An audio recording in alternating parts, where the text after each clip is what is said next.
It seems Steam is on the warpath. What does that mean? Let's find out. There has very much been a cultural revolution within the video game industry between the players and the publishers and the media, and a lot of it has been platformed off of Steam. Not actively, so to say, more passively than anything else, because it's one. I'm not really a huge fan of Steam. I've been using a lot of GOG here recently because I like that DRM free aspect. I like to be able to own my files and do what I want with them. Well, own in quotes. One of the only places, it's one of the only platforms where the customer still has a voice and that voice can be heard. We just don't see that in a lot of other places. And I don't think a lot of people have picked up on this, but not only has Steam been getting more popular, they've been on a warpath. They've been setting up rules and regulations for all of these other publishers to follow, and if they don't fall in line, well, then they're not going to be on Steam, and these guys want to be on Steam. Steam is the biggest online marketplace for video games, I'm pretty sure. Correct me if I'm wrong. I've been using Steam for going on 15 years now, and I don't plan on leaving anytime soon. I'm starting to get away from it a little bit with good old games, GOG, but I still use Steam. I still buy things on Steam whenever they release on Steam. It's just now I'm starting to also buy games on GOG. I'm probably going to end up buying No Man's Sky on GOG, even though I already own it on Steam. And I realize that a lot of people are going to push back and say that's a lot of power for one company to have. And you're absolutely right in that. But from my perspective, they've also become our de facto legislators in an industry that is wildly underregulated. They are putting consumer protections in place in an industry where those consumer protections don't exist. And why are they doing it? Well, it's because they value their audience. No, they value money like every other one. They just know what's going to make them the most money in the long run, and that's by doing good things for their customers. If you think about the gambling aspect, it's not so good because it makes too much money. They're not going to stop that, the Counter-Strike gambling stuff where they've got third-party websites. Oh, it's out of our control. Well, why do you not just shut it down then? Just shut down the skins and stuff in Counter-Strike. Anyway, that's a story for another day. Actually, I've done a video on that already. We've had plenty of conversations about an industry at war with its own audience. Well, this is the last bastion of that industry where they still care about us. So from hitting 40 million concurrent players on Steam and exposing Activision Blizzard to beating Amazon and not even knowing it, today what we're going to do is we're going to talk about the continued success of Steam and how they're drawing battle lines nobody wants to cross. Who buys games on Amazon, really? I mean, I know that they were selling games there, but did anybody actually use Amazon to buy games? What's the point of that? If Steam was ever going to have a competitor, it would have been Amazon because they have the money, the infrastructure, the Twitch integrations they could do to be able to create something massive, but instead they threw billions at a problem and made nothing. A former Amazon executive admitted as much in a recent article from Windows Central written by Michael Hoagland titled "Amazon Admits Defeat to Steam as Former VP Declares, We were 250 times bigger, but Goliath lost. Just because you're big enough to build something doesn't mean people will use it." Michael writes, in a LinkedIn post, Ethan Evans recalls his loss to Steam when he led the division. "We were at least 250 times bigger, and we tried everything, but ultimately Goliath lost." That's an interesting choice of words when you compare market share. While it's true Amazon by itself is a company that vastly outsizes Steam, no other company has ever held a portion of the PC market like Steam has. Well, also, doesn't Steam have like less than 100 employees working at Steam and they make good money? So they pay their employees very well. I've heard of people who work at Amazon. They do not get paid very well. To me, they've always been Goliath. It's just been other Goliaths coming to battle them with similar tools and identical features, but a simple change of attire. Ethan admits to misunderstanding what it took to take on the giant. At Amazon, we assumed that size and visibility would be enough to attract customers, but we underestimated the power of existing user habits. We never validated our core assumptions before investing heavily in solutions. The truth is, gamers already had a solution to their problems, and they weren't going to switch to another platform just because a new one was available. When a person is happy, they don't go look elsewhere because something else is available. When a player has a large library of games, achievements, friends, and hours spent on a product platform, what's the reason for them to shift? Beep, boop, beep, boop. Especially for a company that is known to ruin things and be shitty and is a globalist organization that is part of the New World Order and also flips sides to whoever's on the winning side politically, which I don't really care about any of that, especially right now. It's just too much, man. But Amazon's involved in it. Steam is not involved in it. Or Valve isn't involved in it. The only thing they're involved in online really is memes and sales. Does not compute. We fail to understand user habits. These suits are complete bots, failing to understand anything about the industry, the games, or the players. Just one time I would hear these guys say something that genuinely reflects the perspective of the players. Just one time I want them to put themselves in the player's shoes. Well, they can't do that because they don't play games. You have to play games to be in the player's shoes. They might play games every once in a while, but they're not playing good games. They're playing the, like, corporate slop games that they hear about from other corporate people that they're friends with that are like, hey, check out this corporate slop that my friend worked on, my billionaire friend. They were so close saying gamers already have a solution. The issue is these suits don't understand the problem being solved is them. Amazon thought that they could brute force their way into the PC gaming space, but they never understood why people use Steam in the first place. Steam's not just a storefront, it's a platform that's built on trust. Valve isn't some faceless mega corporation chasing quarterly earnings reports. It's a company ran by people who actually understand games. And Gabe Newell is just based. He says based things. He does based things. Everybody loves him. If you're a fan of Steam, you're a fan of Gabe Newell. If you're in quotes fan of Amazon, which there are no fans of Amazon, you still probably don't like Jeff Bezos, who is the most corporate shill of the corporate shills, who goes to space and things like that. When they make changes, it's almost always in the favor of the developer or the player. They give developers real tools. They don't try to nickel and dime their players. They treat the ecosystem like a living thing, not a cash register. Meanwhile, Amazon thought that they could just throw some money at Twitch streamers, slap together a launcher, and all of a sudden compete with Steam, but they were wrong. Nobody cared. Nobody wanted to use Amazon's half-assed gaming service. Even with all of their unlimited money, they still couldn't buy relevance. And that's why Steam is untouchable. It's not about the games, it's about how the platform treats you. And unlike every other company within this industry, Valve doesn't treat its customers like walking ATMs. Amazon failed, Epic failed, Ubisoft failed. Every single competitor who has tried to take on Steam has failed, and it's because Valve actually respects their customers. Imagine that, a company that doesn't hate us. You know, I'll be honest with you guys, if it wasn't for me actually reading these headlines, I wouldn't even have known that Amazon even had a storefront. That's how little people were talking about it. That's how little people were interested in anything other than Steam. I had no idea they had a platform, in quotes. What was it like? Did they already shut it down?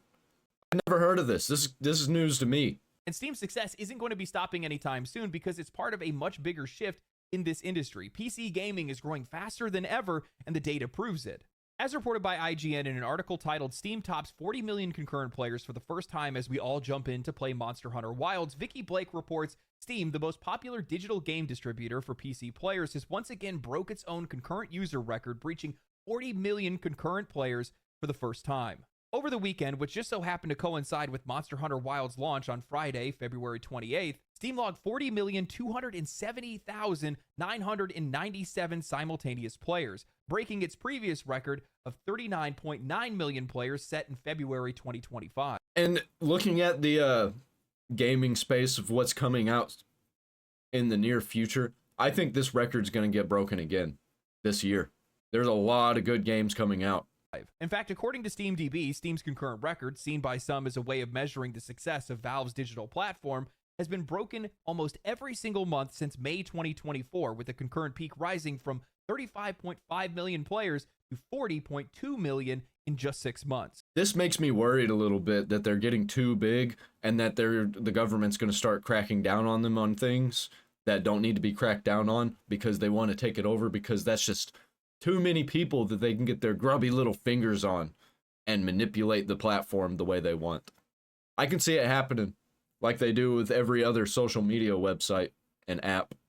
So now let's put all this into perspective. Steam isn't just growing, it's growing faster than ever. While gaming platforms are struggling with engagement loss, live service failures, and subscription fatigue, well, Steam is doing the exact opposite.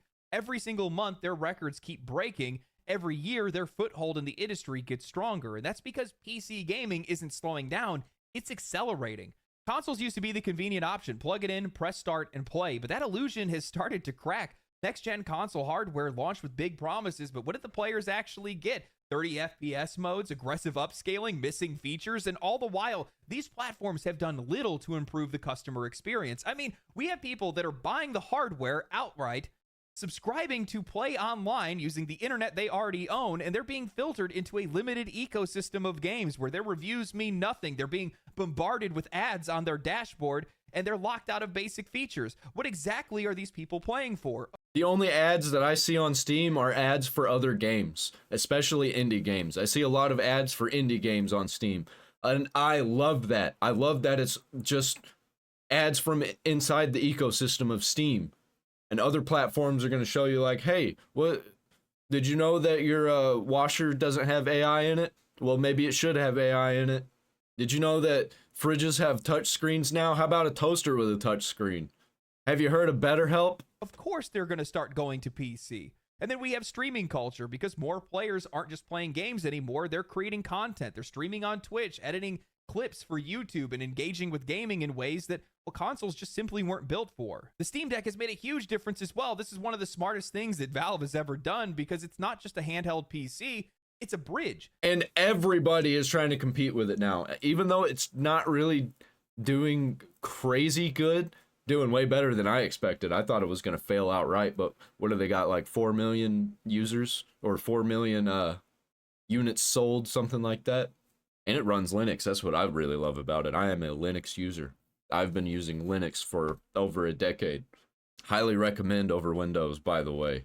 All of my games work. I don't play online games though, so that would be a big reason why all of my games work. Some work better than if I were to play them on Windows, because I have friends who play on Windows and they run into issues a lot. And I don't run into any issues. I have had 0 issues. It pulled in console players who had never touched Steam before, and once they saw what was possible, no paid subscriptions for online, full access to an entire library of games. We got an Xbox handheld coming that's going to be similar to the Steam Deck. I actually think that's pretty awesome. I think we need more options. The ability to tweak and mod things whenever you want to. Why would you go back? More games, fewer restrictions. Steam doesn't have the same walled garden nonsense that PlayStation, Nintendo, and Xbox do. Early access thrives here. Don't forget that Steam Deck is a PC.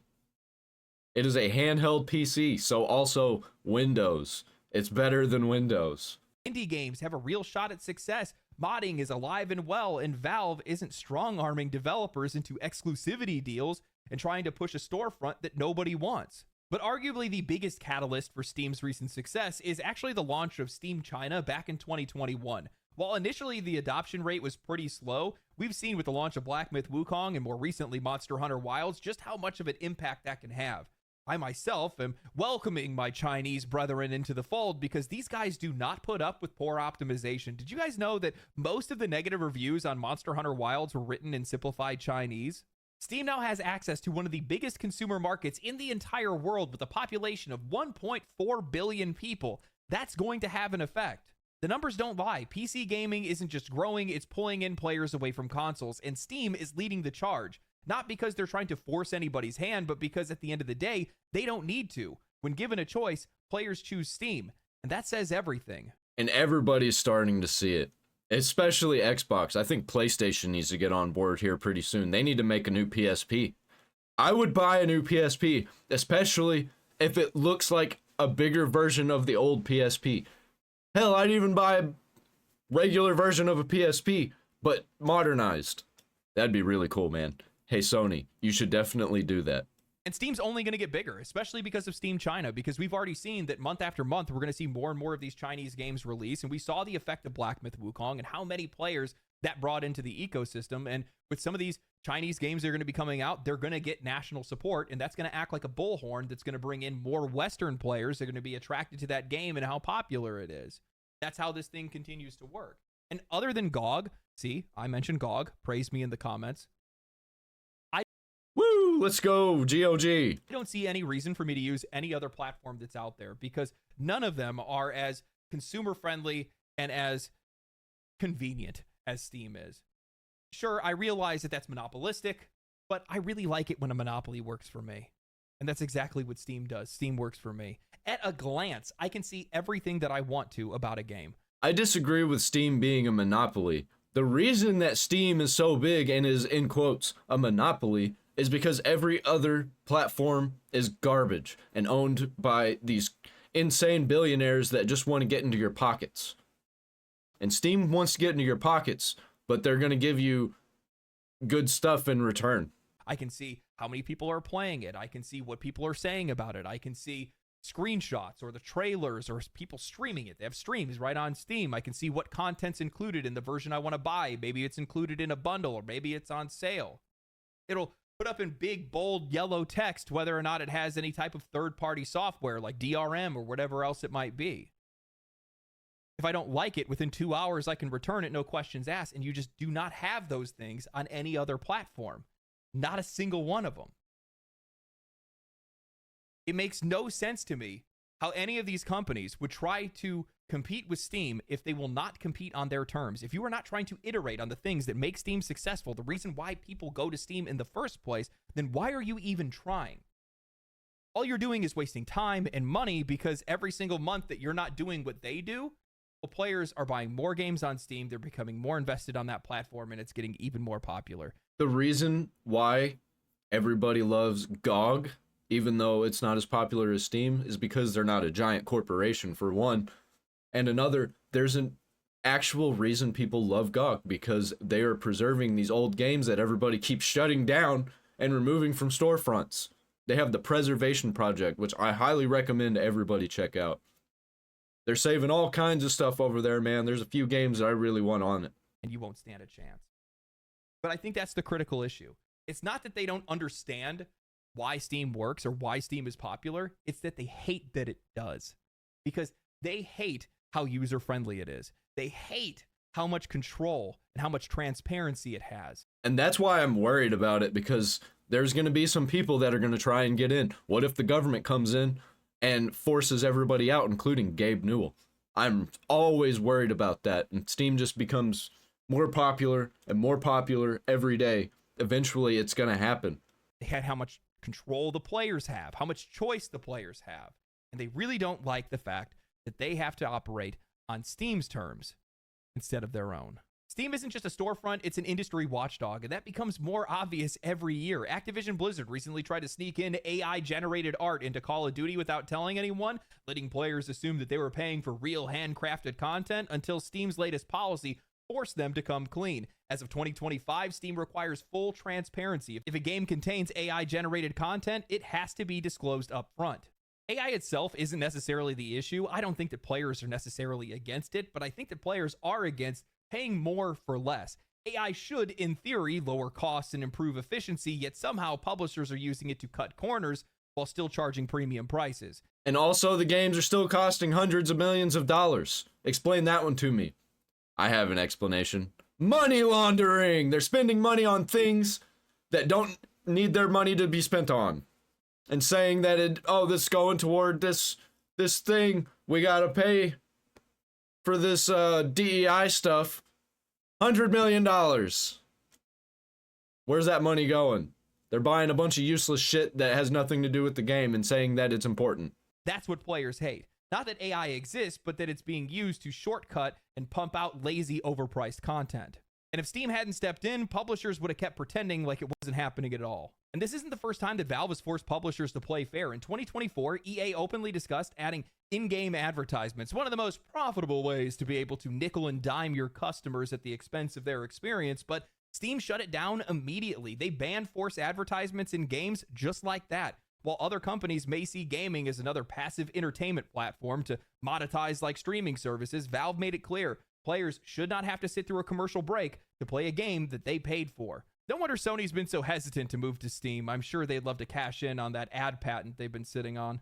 But if that wasn't enough, and this is something we've talked about in a previous video, Valve also cracked down on one of the biggest publisher scams, selling season passes and DLC with no intention on delivering the content on time. Oh, this is one of my favorite things, because I have actually in the past paid for season passes and DLC that I never got, or it took a very long time for it to come out, and that just made me not want to buy season passes anymore. I see the season pass in Halo Infinite, which I do not play anymore. I played it when it first came out, and I was just like, nah, no thanks. For years, developers have been getting away with promising post-launch expansions, collecting money up front, and either delaying their content indefinitely or just canceling it altogether. But Steam changed the rules. Now, if a developer misses their content or their DLC deadline and they don't notify Steam of the delay, Steam will automatically refund players. No waiting, no arguing, just instant refunds. Name another platform that does that.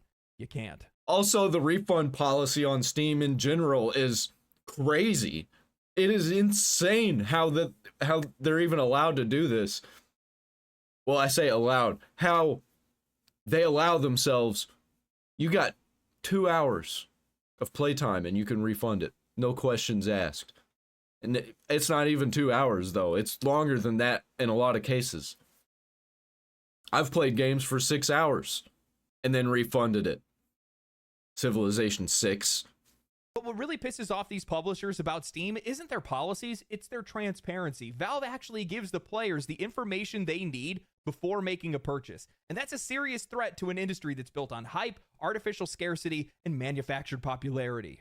Taking current player data, for example, Steam lets players see exactly how many people are playing a game in real time, a feature that Ubisoft reportedly wanted to see them remove, but it's obvious why they would want to have it gone. Publishers do not want you to see the actual numbers. They want you listening to journalists to tell you that the game is popular. Yeah, like Avowed, we could see how many people played Avowed. And then they were like, oh, well, you're not looking at the Game Pass numbers because we can't see those. Obviously, it's popular. See all these videos of people? Yeah, I see all these videos of people I've never seen or heard of getting reposted and shared everywhere. And I keep seeing ads, like paid advertisements of people saying like, oh, look at this crazy good mechanic. I've never seen this mechanic in this game before. It's beautiful. Meanwhile, we've seen these mechanics, such as the, like, doing a backflip off of people's shoulders in Assassin's Creed Shadows. Oh, it's crazy and new. Bro, that's been around for decades. Prince of Persia had it. Assassin's Creed had it before. But on Steam, you don't have to take anyone's word for it. You can go see the numbers yourself. You can go see if a live service game is thriving or barely hanging on. You can decide if it's worth investing your money into or if it's already a ghost town that won't last another 6 months. And that's a problem because this directly conflicts with their financial goals. These companies have no problem making players spend money before they eventually pull the plug, and they have no issue gaslighting players into believing a game is alive and well when it's not. Any veteran video gamers out there, do you remember how game journalism was in the 80s and 90s and early 2000s? Access journalism. That's what they're trying to do. They're trying to bring back access journalism. Honestly, I think it's worse than ever before because we can see it. We can see it happening in front of our eyes, but it keeps going and getting worse. And if you call it out, you just get insulted by a mob of people that you don't know that could just be bots, but there's too many for you to even check to see if they're bots or they're bought by the cult. I don't want to talk about culture war stuff. You know what else directly impacts their sales, or at least should? Reviews. And nothing forces publishers to be more honest than Steam's review system. This isn't just a feature, it's one of the most powerful forces in gaming. A single bad decision can sink your game overnight. When Sony tried to force in PlayStation logins into Helldivers 2, Steam players review bombed the game so hard that Sony backtracked in record time. This wouldn't have happened on any other platform, but on Steam, negative reviews can actually affect sales, which means developers can't ignore them. And it works the other way too. If people know a game is good and it's getting review bombed by crazy cultists, that just makes them want to buy the game more and leave positive reviews. Like Black Myth Wukong. And it's not just PC players that are checking out these Steam reviews. Console players are relying on them too, because let's be honest, gaming journalism is dead. IGN, Kotaku, GameSpot, these outlets have turned into nothing more than corporate mouthpieces, handing out 9 out of 10 scores to garbage, half-baked games, dismissing real player concerns and treating criticism like it's toxic. Nobody trusts them anymore. Players aren't going to waste their time and money based on some paid-for Metacritic score. Instead, they're going to go check out Steam because that's the place where real, unfiltered player opinions actually matter. Or they're going to check out the people that they like on YouTube that actually give them good information about games, who, guess what, use Steam. Most all of them use Steam. Steam lets players organize and warn each other. Unlike other platforms that try to suppress discussions that might hurt their sales, Steam allows open, unmoderated discussions. Take Sweet Baby Detected as an example, a group that tracks a specific game consultancy agency that was involved with writing different games. Whether you agree with them or not, players deserve the right to know who is shaping their games and if they want to buy something that they are involved in. The gaming press wanted Steam to shut it down. Developers tried to call for its removal, but Valve, they didn't cave. They didn't censor it. They left it up. Here's the truth. Steam doesn't just compete with these other storefronts. It is regulating the entire industry. Anytime Steam makes a change or bans something entirely, these publishers and developers have to fall in line. Otherwise, they're not going to have their games on the biggest platform in the world. And with how hard it's been for some of these companies to actually profit off of some of their games, they cannot afford to not be on Steam. That's why Steam is such a threat to modern gaming. It exists in direct opposition to everything that these big publishers have been wanting. It's too user-friendly. It gives players too much control. It's too transparent, and it forces them to play fair. And that's why these companies keep trying so hard to replace it. Epic burned billions trying to make a competitor. Amazon failed before they even got started. Ubisoft, EA, and a bunch of other publishers have abandoned their own PC launchers because nobody wanted them. Every attempt to take Steam down has failed. And why is that? Well, that's because when given a choice, players are always going to choose freedom over control. And that's why they're choosing Steam. Valve isn't just another faceless corporation. It still operates like a game developer. It's not run by marketing executives or analysts that don't play games. It's run by people who actually understand video games. They make video games. That's why Steam has a clear identity and one that prioritizes the players over the publishers. And the indie game market on Steam is just next level. And they push indie games constantly. Really, really good indie games. The only indie games that I see getting pushed anywhere else are the ones that are still corporate slop or part of the cult. That's why every single competitor is going to fail. Amazon, Epic, Xbox, EA, Ubisoft, every single one of these PC platforms was built by people who only put profits first and players second. They don't understand their audience because they aren't their audience. But Steam is different. It was built for the players, and because of that, Valve is the only company that is actually regulating the industry. I, for one, am completely happy that we have Steam on our side, and they are the ones that are laying out the rules right now. Because if they weren't doing it, then nobody would. Because, well, you know, in a lot of cases, there's nobody that's actually trying to fight on our side legislatively. It's governments and whatnot. Half these people are too old to really understand video games to begin with. And it's always one platform out of all of these complete mess shit platforms. There's always one in every corner of the internet that is on our side. We almost lost it with real social media, but we got X and Threads kind of after that. I actually really do like Threads. There's no political slop that I've noticed. If you don't want to see the political slop, then it's not going to be there, and it's just people talking about real things and being real people. At least that's what I'm seeing. That's on X. It's really pushing stuff that's political. Every 10 posts, you see one political post. It's not like that for me on Threads, at least yet. They don't really care about it. And even if they did, well, they just probably have some people that would lobby against it, and then they would make it worse. So, yeah. But there isn't a single company within this industry that could compete with Steam. And I say that with the utmost confidence. And that's what's got me worried, that the government is going to try and regulate them. Because all these people from these other corporations are going to be like, Steam is bad for the world. And then the government's going to be like, you're right. They're not allowing us to push our propaganda. Even though they're allowing you to push the propaganda, nobody wants to see it or buy it or pay attention to it on Steam. That's what happens whenever you let a platform be free.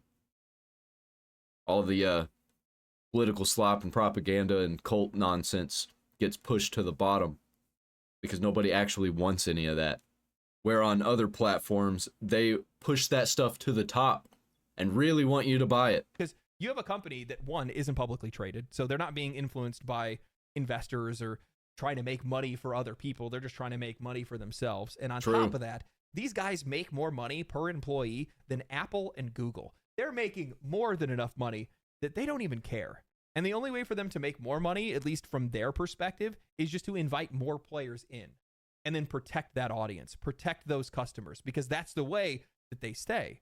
If you use them and abuse them, well, they're going to go leave. They're going to go somewhere else or something like that. That's not what you want. No, no, no, no, no. That's the reason why when we look at Steam, Steam for the most part has been on autopilot. They don't need to change anything. They don't need to do anything to it. You don't need to add anything other than video games, more games for me to play and buy. That's the reason why these guys are going back to making video games right now. That's the reason why they're going and making a Steam Deck, because they're making ways to invite more players into the ecosystem rather than milk the players that are already there. And it's got these other companies like Microsoft falling in line and trying to be like Steam, and I'm here for it. I want more companies to be like Steam. Steam needs competition, and the only way you can compete with Steam is to become Steam. That's how their vision is completely opposite for the rest of the entire industry, because these guys are so focused on trying to squeeze every drop out of whoever they have, they end up scaring everybody else away, including the people they're squeezing. That doesn't work out in the long run. Now, while Valve has definitely betrayed us in the past, I'm not going to pretend like they're a perfect company. They are the ones that popularized loot boxes in a lot of ways. From my perspective, they're one of the very few that are still on our side and are still working for our best interests. They're still working for us. And that's the most important thing. Well, I think a lot of people believe that Steam's going to change one day, and fair enough. All companies change. Things change. It's how the world works more than anything else. That's what I believe. I think that some entities are going to get involved, not in Steam directly, but in the government, and they're going to start trying to regulate it because it's monopoly. Hopefully they don't try and break it up or something. That'd be the worst possible scenario, besides maybe shutting it down completely, saying that it's an illegal platform. You know, this company is so small. They make so much money. They only have 300 employees. They have such a focused philosophy on video games and players. And I thought they had like 100 employees. I was wrong. They had more than I thought, but that's still a crazy low amount. Customers and their platform. I don't see that going anywhere. When you have a company that small with that strong a leadership, that doesn't just disappear overnight. That doesn't disappear when Gabe Newell leaves the company. Yes, I know we have a 62-year-old man that basically has the health and fairness of the entire video game industry weighing on his shoulders, but he doesn't really take me as the kind of guy that would just walk off and leave somebody else to burn it down. He's probably got somebody in mind that he's going to let take over. There's no shot that he doesn't already know who's going to run Steam when he's gone. You're likely going to pick somebody that's going to be a solid successor. So yeah. Man, these publishers have to hate Steam. They are stomping all over every single dirty little nasty trick they want to pull. And they're not going to get away with any of it. Not unless they want to make money. If you want to make money, you better be on Steam. Anyway, hope you guys enjoyed the video. I enjoyed it.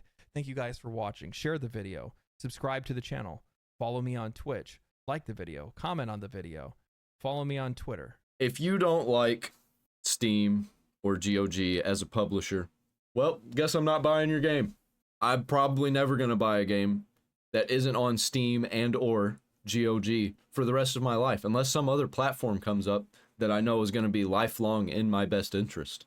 Even if Steam starts to go the way that we don't want it to go, you can still download the games somewhat DRM free. They're not really DRM free, but you can download the games straight up to your hard drive, a lot of them, and still play them offline and things like that. In GOG, you can just straight up do what you want with those files. I love that. You can straight up like go download unconventionally acquired copies of games for free. But you know what? I don't even do that because I like to see my library straight there on the website. And then I like that I could just download them at any time and move the files around. Steam and GOG, they are winners, man. I think GOG is going to be a heavy competitor of Steam in the future, especially when it comes to old games. Because I've been seeing an uptick in retro games. I think retro market is about to start taking over. It's already taken over indie games. And I love it. I love that retro aesthetic. I love that they are, in quotes, modernizing retro game the right way. Not like making games for a modern audience. They're actually taking the retro style and making it look like it is a new game. You know what I mean? Excellent.